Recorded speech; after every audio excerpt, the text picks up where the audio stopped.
Sir, recently, Pew Research Center has come out with a statistic that the faith of Indian population in military as an institution has increased. It is ever increasing since the last years. My next question is to Mr. Trivedi. Sir, your party believes that Somnath se Silchar tak, Kanyakumari se Kashmir tak, there is one cultural oneness. There is one civilizational unity that connects. And it is not political or territorial in nature. इसका क्षेत्र से कोई संबंध नहीं है. ये कैसा राष्ट्रवाद है जिसको सांस्कृतिक राष्ट्रवाद के रूप में हम सब जानते हैं?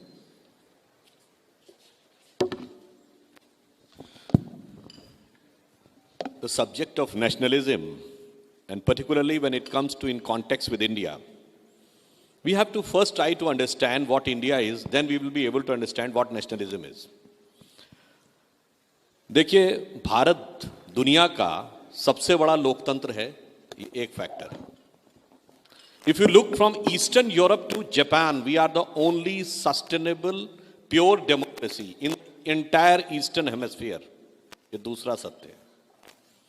तीसरी बात ये है, if you look at the all great ancient civilizations of the world, Chinese civilization, Mesopotamian, Babylonian, Greece, Egypt, Inca, Maya, Aztec, Roman Empire, we are the only surviving civilization of the world.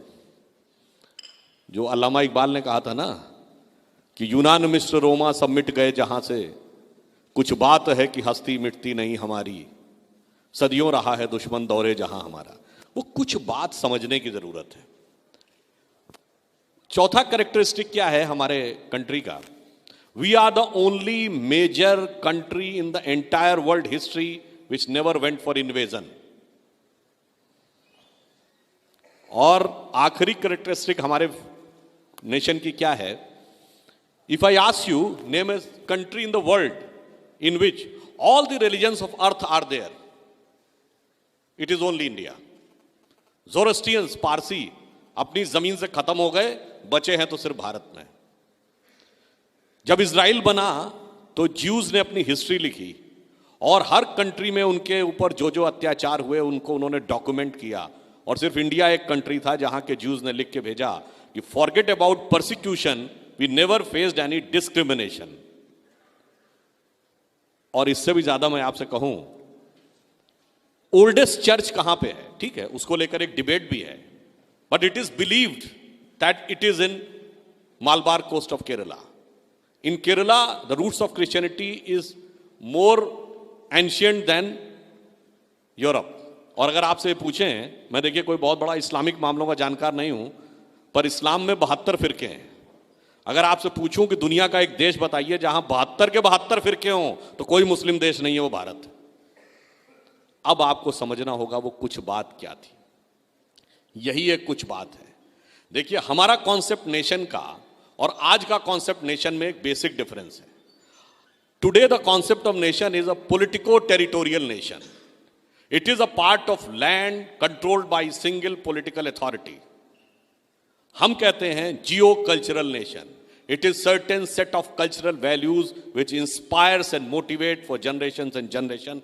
So, in our concept, national or nation is a thought.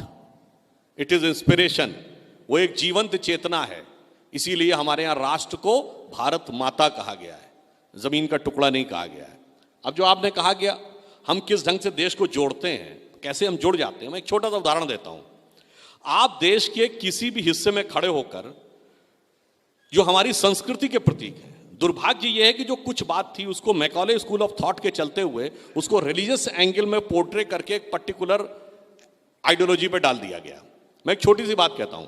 इस देश के जो राष्ट्र पुरुष हैं, आप कहिए जी मैं तो राम का भक्त हूं, तो राम की राजधानी अयोध्या से लेके और राम सेतु दक्षिण तक पूरा का पूरा देश से आप कनेक्ट हो जाते हैं. आपने कहा नहीं जी राम का नहीं जी, मैं तो शंकर जी का भक्त हूं, तो अमरनाथ से लेके रामेश्वरम तक और काशी विश्वनाथ से लेके मल्लिकार्जुन तक आप पूरे देश से जुड़ जाते हैं. आपने कहा नहीं जी मैं तो देवी का भक्त हूं, तो आप वैष्णो देवी से लेके और कन्याकुमारी तक और मुंबा देवी से लेके कामाख्या तक जुड़ जाते हैं.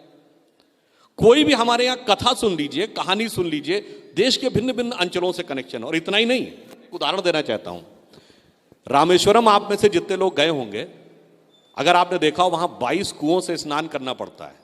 वो हर 22 कुआं एक एक तीर्थ का सिंबल है. Means sitting on the farthest southern point of country you are connected to the northern most part. और जब आप वहां रामेश्वरम में शिवलिंग के दर्शन करने जाते हैं, उससे पहले पुजारी कहता नहीं नहीं पहले इस वाले शिवलिंग के दर्शन करिए। तो आप कहते हैं ये कौन है? कहते हैं ये काशी विश्वनाथ। काशी विश्वनाथ कहां? नॉर्थ में। आपको दूसरा उदाहरण देता हूं, जब आप पूजा करते हैं, हाथ में जल लेते हैं, तो पुजारी क्या श्लोक बोलता है? गंगे च यमुने च गोदावरी सरस्वती नर्मदे सिंधु कावेरी जलेस्मिन सन्निधिम कुरु। देश की सारी नदियों के जल को मैं प्रतीक रूप में स्मरण करता हूं। ये वो चीज है जो आप किसी भी परिस्थिति में रहें, कोई हिस्सा किसी भी पॉलिटिकल पावर के कंट्रोल में रहे, मगर आपका दिल उससे जुड़ा रहता है। और आज भी वो चीज है। उदाहरण दे के कहता हूं, ननकाना साहब पाकिस्तान में चला गया, पर गुरु नानक की शिक्षाएं भारतीय इतिहास का हिस्सा है या पाकिस्तान के इतिहास का? न पाकिस्तान के इतिहास का हिस्सा है, न पाकिस्तान ओन करता है। ओन भी हम ही करते हैं और वो हिस्सा भी हमारा है। तो कोई जमीन का टुकड़ा कट जाने से चेतना नहीं कट जाती। और आज भी मैं कहूंगा, हमारे नेशनल एंथम में पंजाब सिंध गुजरात मराठा है, तो सिंध तो आज भारत का हिस्सा नहीं है। कुछ लोगों ने शायद कोर्ट में जाके प्रयास भी किया था, खैर वो जो भी टेक्निकल रीजन से इससे कोर्ट ने मना कर दिया। तो पंजाब सिंध गुजरात मराठा कहता है सिंध आज भी हमारा हिस्सा है कॉन्शियसनेस का। इसलिए हम जिस नेशनलिज्म की बात करते हैं वो हमारा, देखिए, कंट्री अलग है, नेशन अलग है, देश अलग है, राज्य अलग है और राष्ट्र अलग है। देश है जमीन, राज्य है पॉलिटिकल अथॉरिटी। अगर पॉलिटिकल अथॉरिटी सब कुछ होती तो 20वीं सेंचुरी में दुनिया का सबसे पावरफुल देश था यूएसएसआर। जरा सी पॉलिटिकल अथॉरिटी कमजोर हुई, 15 टुकड़ों में विभाजित हो गया। पूरा यूरोप रोमन एम्पायर के रूप में एक देश था 1000 साल पहले। आप एक ब्रिटिश और एक फ्रेंच को देखेंगे ना, उसमें जितना अंतर आएगा उससे उतना अंतर आपको एक पंजाबी और एक केरला नजर आएगा। Still we are one nation after 1000 year of foreign dominance. और भाई साहब वो एक साथ नहीं रह पाए, क्यों? वो इसलिए हमारे लिए राष्ट्र चेतना है और न चेतना को कोई मार सकता है, न चेतना को कोई काट सकता है। उनके लिए देश एक जमीन का टुकड़ा है जिसे कब्जा भी किया जा सकता है, जिसे तोड़ा भी जा सकता है।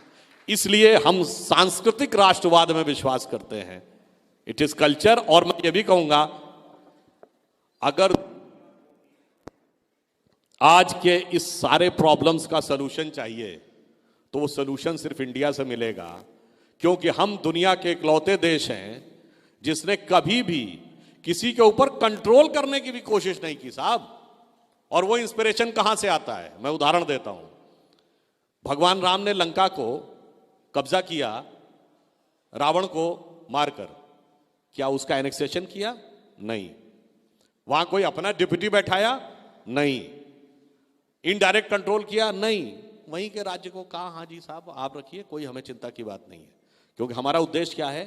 वैल्यूज को एस्टैब्लिश करना, ना कि कंट्री को अपने में मिलाना। दूसरा एक अंतिम एग्जाम्पल देता हूं। अमेरिका आज दुनिया में सबसे बड़ा ह्यूमन राइट्स का चैंपियन बनता है। कोलंबस जब वहां पे लैंड किए, जितने नेटिव्स थे अमेरिका के फिजिकली खत्म हो गए। आज कितने रेड इंडियन बचे हैं? They have physically eliminated all the natives.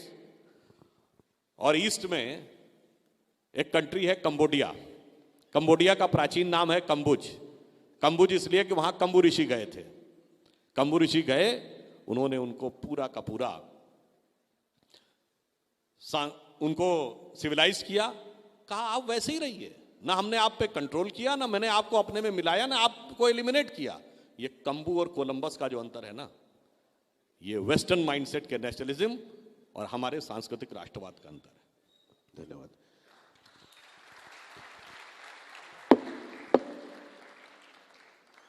Surendra ji, Indian context में नेशनलिज्म, जैसा कि त्रिवेदी जी ने कहा, एक कल्चरल कंस्ट्रक्ट है, एक सिविलाइजेशनल कोर है। जस्टिस MC छागला हुए, उनकी एक ऑटोबायोग्राफी आई रोजेस इन